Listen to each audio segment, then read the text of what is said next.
This week on The Real Housewives of Dubai. Stirring the pot amongst friends that I knew. Jesus, you cannot take one bit of critique. It bothered me that you called me and said, Stanbury was talking shit about you. That's my opinion.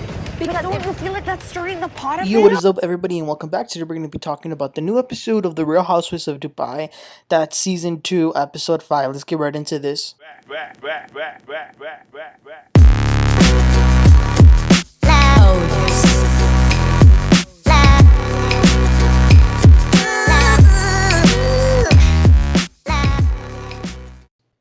Alright, so the episode begins with Caroline Stanbury inviting the ladies to a day in the desert, and she's in her new house. So they have officially moved in, but there is so much that still needs to be done. There's a bunch of workers there fixing the pipes and putting wires, so there's still so much left to do. Now, the first friend to come and see the place officially is Chanel Ayan, which shows you how much of a long way her and Stanbury have come. So the house is nice. There is a lot going on. I like that there is like a little patio area where Stanbury made sure they planted an actual tree, this massive tree in the middle. As they're showing Chanel the house, kind of going, room to room, they look at a room that could potentially be for a baby if they have one. So Chanel says that the other day when they were at the party, she was talking to Caroline's oldest daughter. And the girl told her that she didn't want her mom to have a baby because when she was a child, she was raised by the nannies. Caroline says, no, she was not raised by the nannies, but I was a working woman.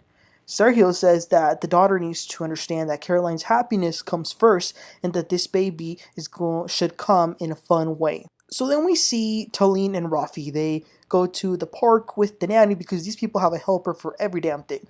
But one of the most important conversations they've been having is that Rafi really wants a son. They have 2 daughters currently, but he wants a boy. And I get that, but Taleen would like for Rafi to be more hands-on with the kids that they have already. Okay, so then Taleen tells us the drama. So after the Queen's dinner, Caroline Brooks called her to tell her that Lesa had called her to tell her that Stanbury told her that she didn't know why Taleen pulled her to the side because she doesn't even know her like that. Clearly, Brooks wanted to show Taleen that Stanbury is not nice. So then Taleen picks up the phone and calls Stanbury to ask her, hey, is it true that you said that?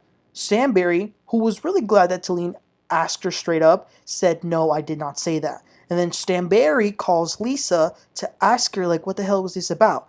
Lesa says that all she told Brooks was that Stanbury was also confused as to why she pulled her to the side. So this was a crazy hot mess, but in my opinion, the person at fault here mainly is Lesa Milan because we know she's been an instigator before, so I do think she told Brooks some stuff about Stanbury talking about Taleen so that Brooks would tell Taleen and create problems with Taleen and Stanbury. That was a lot. So, speaking of which, the next scene is Lesa Milan, and she is in full business mode. Her business is all about mothers, from maternity clothes to now a skincare line, and it looks like it's good products that she has. Lesa does have a lot going on with the business and her boys that are in all of these clubs, school, and sports. Moving on, Sara Madani goes on a date with this German African man. She also takes her child.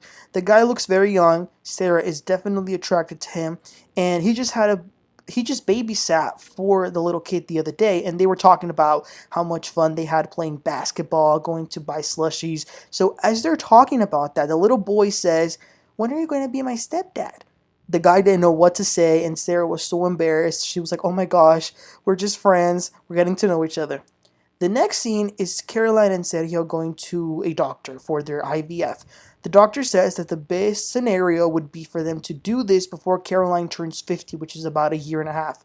The other route is to have a surrogate, which is not legal in Dubai, but they could do it either in the US or in Spain. So those are their 2 options.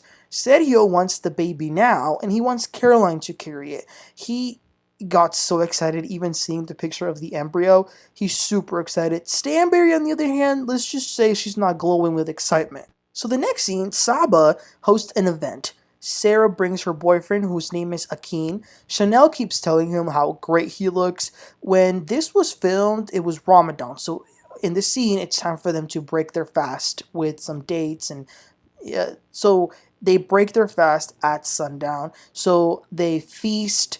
Then the girls begin to interrogate this man. Brooks was definitely wishing that it was her instead of Sara. But as they're talking about, relationships and motherhood and all that, Sara, Brooks, and even Saba bring up that Lesa was acting weird at the Queen's dinner, like snapping at Taleen for no reason. Chanel does what a good friend should do, and she just says, well, she has a lot going on, and if y'all think there's more to it, maybe y'all should ask her directly. Alright, so then the next scene is Taleen and Caroline Brooks. They are catching up. Brooks tells her that she just met Sarah's man, and Taleen tells her that Brooks looks very thin. And Brooks says, yeah, she's been working a lot in her the glass house. Okay, so then Taleen says, Caroline, I need to tell you something that you're not going to like. I feel like you can be an instigator. You must have some fear that I'm not going to be blindly loyal to you, so you try and go around stirring the pot. Brooks tries to deny it, but then Taleen says, let's be honest, Brooks, you are really good at playing the telephone game. And then the producers show all the drama that Brooks caused last season. Brooks says that the only reason she called Taleen after the Queen's dinner was because Lesa told her what Stanbury had said, so she just wanted Taleen to know what Stanbury said because she wouldn't feel comfortable having this information and not telling her. Taleen says, well, that's not how it felt. It didn't feel like you were telling me in that way. Brooks says, don't do that. And Taleen says, don't tell me what to do. So now Brooks feels like Stanbury is in Taleen's ear, but Taleen says that's not the case. And then she says, wow, you really can't take even a bit of critique. Taleen then says, let's move forward. Brooks says, there's no moving forward. I'm good. Taleen says, what do you mean by that? Brooks says, I'm good. And she just walks away, doesn't say goodbye or anything. Wow, that escalated really quickly. Moving on, Sergio's parents have arrived from Spain into their house, into the new house, and he's happy. He's very close with his parents. Now, they probably should have waited another week because there's still a lot of things that are not done in the house. But here they are. Caroline greets them. She's nice, although, as she has said, she's just not the type of person or the type of woman to be super warm and fuzzy, but she did well. And then she quickly gets out of there because she doesn't want to really spend too much time with them, but it's time for the ladies to go to the desert. Now, Stanbury told them to dress casually, but Chanel came over the top. Also, Caroline Stanbury had gotten a party bus, but it broke down, so she told them that they're going to have to go on this super tiny van, which they were all complaining about. But it was a prank because then they get to a parking lot where Stanbury has invited a friend of hers who was able to get a bunch of luxurious sports cars for the girls, and that was fun. Interestingly, Taleen and Stanbury wrote together, and as they're writing, Taleen tells her about this dinner that she just had with Brooks, and I do think Stanbury and Taleen are bonding. Then they get to the desert. Stanbury and Chanel slide down a hill of sand, and they're holding hands, so Stanbury is in really good position with most of the group, and this was making Lesa a little jealous. Then they sit down to have lunch. It looked very hot, and the Muslims of the group couldn't eat because they're still doing Ramadan.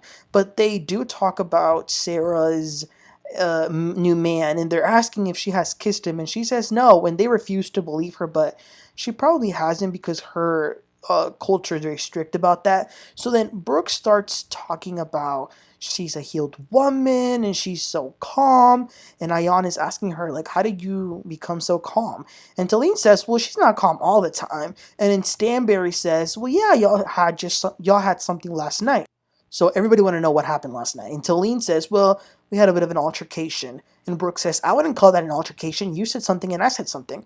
So Taleen is bringing up the things that she brought up the night before at the dinner. I think it's because there were still more to be said. So I think she wanted to find a way to resolve it. But Brooks was giving like a I don't give an F attitude. So that made Taleen super upset. And she says, well, maybe we're not as close as friends as I thought we were. And Brooks says, maybe we're not. And that was the end of the episode. We saw the screen said to be continued. So this was a good episode. The relationship between Brooks and Taleen ending super fast came, like I said, it escalated really quickly.